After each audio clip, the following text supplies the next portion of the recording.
In episode 1 of The Gentleman, you get introduced to Eddie, who is working for the United Nations, doing good work, but then he gets word that his dad is on death's door.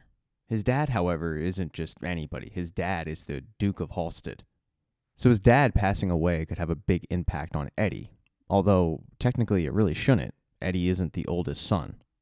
No, that title goes to his brother Freddie, who is a massive, massive screw-up, but that screw-up is likely to inherit the title Duke and take over the family's massive estate.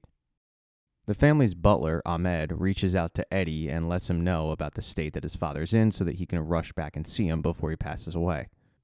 When he arrives at his family home, which is a giant mansion, he's greeted by Freddie, his sister Charlie, and his mother. Eddie is able to talk to his dad right before his dad passes away, and the advice he gives him is take care of your brother. He's not going to survive. And the concerns over Freddie carry over at the funeral. Charlie pulls Eddie aside and says this estate has been in the family's name for 600 years, and Freddie will put it up his nose by Christmas. You got to do something. But Edward is completely content with just letting that happen. He doesn't feel like it's his place. At least, not yet. That all changes, though, when they read the Duke's will. Ahmed starts reading it off, and Freddie's expecting to hear his name, but he doesn't. He hears Edward's name, which comes as a shock to everybody, including Edward. They had no idea that their father was not planning on leaving the estate in Freddie's hands. Although it does make a lot of sense. Freddie's a drug addict. He's got a penchant for gambling. He's not exactly responsible. And he also does not handle this news well at all. He flips out, he causes a scene, and he embarrasses himself in a lot of ways. The thing is, the family, though, is used to this behavior. Eventually, when Freddie calms down, Edward has to go have a word with him to talk about the awkwardness. He had no idea that his dad was planning on doing this after all. But Freddie admits that one of the reasons why he flipped out is because he has huge, huge debts.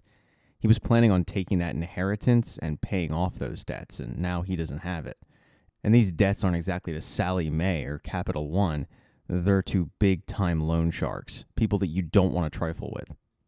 He got involved in some real estate, and he took some money to pay for that investment from a guy he met in rehab. But that guy, whose name is Tommy Dixon, is a part of a major crime family.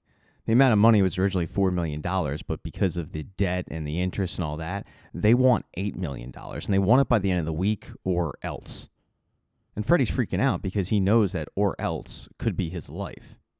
But Eddie tells him, Freddie, I can't get you $8 million by the end of the week. But because he feels bad for his brother about getting passed up for this Duke title, he's going to at least try. Eddie does have some options. There's about $2 million on hand. And when he meets with Ahmed, Ahmed has to break the news that while he's rich on paper, he's not exactly rich in cash. But there are assets he can sell. There's a really expensive painting that his father owned. There's also the house. Now, it's been in the family for 600 years, but there is a buyer that is interested. The potential buyer wants to remain anonymous right now, but he is willing to pay above market value. Eddie tells Ahmed that he will entertain offers, but he's not dead set on selling. After all, the house has been in the family for literally centuries. After meeting with Ahmed, Eddie goes and walks around the grounds, trying to figure out how to get out of this predicament that his brothers dragged him into. That's when he gets a visit from a woman named Susie Glass. She introduces herself and says that she was in business with his late father, which comes as a surprise to Eddie because his father wasn't known for his business acumen. But this particular business was, for Eddie's father, sit back and collect money. Because what Susie Glass's business was running a marijuana farm on the grounds. It was very, very well hidden. Even the kids didn't know. And it brought in a ton of money. The reason why Susie's shown up is because she wants to keep this operation going. She tells Edward that it's a really easy gig for him. He sits back and about once a year he receives a large sum of money for being the landlord. But he informs Susie that unfortunately he might have to put the house on the market. That doesn't really work for Miss Glass or her operation, but Edward doesn't really care about that at the moment. If anything, he wants to renegotiate the deal that his dad made. But Susie Glass tells him to just think about this situation and get back to her. Obviously, if the current predicament he's in would force him to sell the house, that doesn't really work for them, so they might be open to something. He wraps up the conversation with Miss Glass and he starts to head back home. The property is 15,000 acres, so he's got time. And that's when he runs into Jeff. Jeff is the groundskeeper for the estate. He's worked for the family for years, and he's somebody that Edward wants to pick the brain of regarding this whole Susie Glass fiasco. At first, he asks what's his involvement, and Jeff says, I kind of just stick to myself. But then he brings up the predicament that he's in, lightly. He doesn't bring up the whole fact that Freddie owes $8 million. He just says he's in a predicament and he might need these people's help. And Jeff explains that these people are dangerous, but they will help. It will come at a cost, though. The good news for him is they're businessmen, and if there's something that Edward can help them with, they're at least willing to sit down and have a conversation. So the next day, Eddie calls up Susie and explains that he needs $8 million.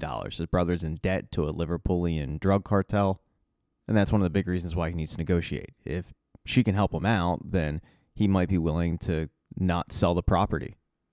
He goes on to tell her that half of that is interest, and she says, if you can get 4, I can probably take care of the other 4. Susie tells her brother Jack about this situation, and he says, yeah, I know Tommy Dixon and his brother, the Gospel. They claim to have God on their side. They're tough, but I think you'll be able to actually win them over when they find out who our dad is. With that information, Susie goes and has a chat with Tommy Dixon. She explains her business interest in this matter of paying off Freddie's debt. She explains who her dad is, and that gets her the meeting. They go back and forth on negotiations, but eventually Tommy agrees to wipe out the $4 million interest in return for the original $4 million loan and $1 million in their weed. There's one thing Tommy wants in return, though, that isn't going to cost a dime. He wants Freddie to apologize and admit that he's a cock. While Susie was negotiating this, Edward had his own meeting. He wasn't planning on it, but the potential buyer for the property sent a representative and offered $250,000 just to sit down and hear his offer. And at that amount of money, Edward says, yeah, okay, I'll go hear this guy out. And the guy's named Stanley Johnston, with a T. Johnston is very well put together. He's one of these guys that definitely enjoys the finer things in life. And when he presents the offer to Edward, it is a ton of money.